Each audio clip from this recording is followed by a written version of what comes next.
बिस्मिल्लाहिर्रहमानिर्रहीम। अस्सलाम वालेकुम व्यूअर्स, कैसे हैं आप? अल्लाह ताला आपको खुश रखे, आबाद रखे, आमीन। आज जी हम कद्दू गोश्त बना रहे हैं। बहुत ही आसान रेसिपी है और बहुत ही मज़ेदार ये बन के तैयार होती है।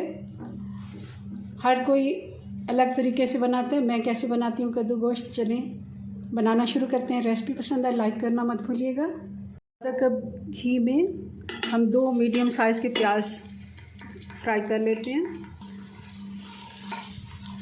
और साथ ही इसमें हम खड़ा मसाला डाल देते हैं। 2 टुकड़े दालचीनी के, 4-5 लौंग, 10-12 काली मिर्चें, 2 बड़ी इलायची, ये सारा मसाला हम इसके साथ ही भून लेंगे। 2 टेबलस्पून अदरक और लहसुन डाल देते हैं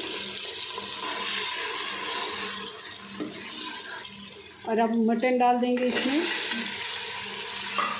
750 ग्राम मटन है, ये भी हम साथ साथ इसको भून लेते हैं। 2 बड़े टमाटर डाल देंगे, बाकी के मसाले डाल देते हैं। 1 टीस्पून हल्दी, 1.5 टीस्पून नमक और 1 टेबलस्पून लाल मिर्च पाउडर और 1 टेबलस्पून धनिया पाउडर, 1 टीस्पून ज़ीरा पाउडर, ये भी डाल देंगे।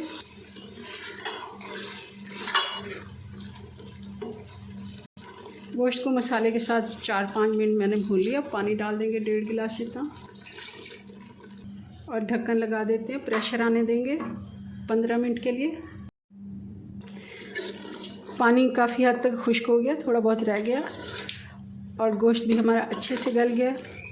5 मिनट मैंने वैसे ही रहने दिया था, अच्छे से ठंडा होने के बाद ही प्रेशर कुकर खोला। वो 5 मिनट भी इसकी कुकिंग में आप चाहें तो ऐड कर सकते हैं, क्योंकि उस टाइम अच्छा भला प्रेशर कुकर गर्म होता है और दम में गोश्त हमारा टोटल इसको 20 मिनट हम दे सकते हैं। फ्रिज का रखा हुआ 20 से 25 मिनट में मटन गलता है, क्योंकि फ्रिज में जब हम गोश्त रखते हैं तो गलने का प्रोसेस थोड़ा उसका स्लो होता है। तो आप 5-10 मिनट ज़्यादा दे दिया करें। अब अच्छे से इसको मैं 2-3 मिनट भून लेती हूँ और साबुत वाली हरी मिर्चें भी डाल देंगे।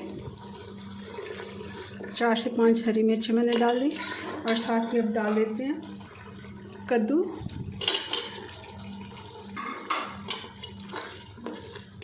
ये आप अपनी मर्ज़ी के मुताबिक कम ज़्यादा कर सकते हैं, जितना आपको पसंद है आप उतने डाल सकते हैं। छोटे साइज़ के 2 कद्दू मैंने डाल दिए हैं। 2-3 मिनट हम कद्दू को भी साथ गोश्त के भून लेते हैं और अब हमने पानी डालना है जो हमने इसका शोरबा बनाना है। आपने कम शोरबा बनाना है तो आप कम पानी डालें, अगर ज़्यादा आपको पसंद है तो आप थोड़ा पानी ज़्यादा डालें।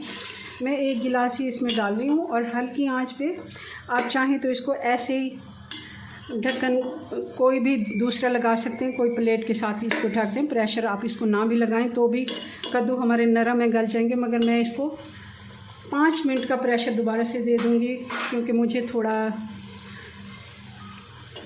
कम टाइम चाहिए, क्योंकि खाने का टाइम हो रहा है। तो मैं इसको 5 मिनट का प्रेशर दे देती हूँ जी। तो मज़ेदार कद्दू गोश्त बन के तैयार है, बहुत ही मज़े का बनता है। ज़रूर आपने इसको ट्राई करना है। चलें जी, अपनी दुआओं में याद रखें। मिलते हैं नेक्स्ट वीडियो में नई रेसिपी के साथ। तब तक के लिए अल्लाह हाफ़िज़।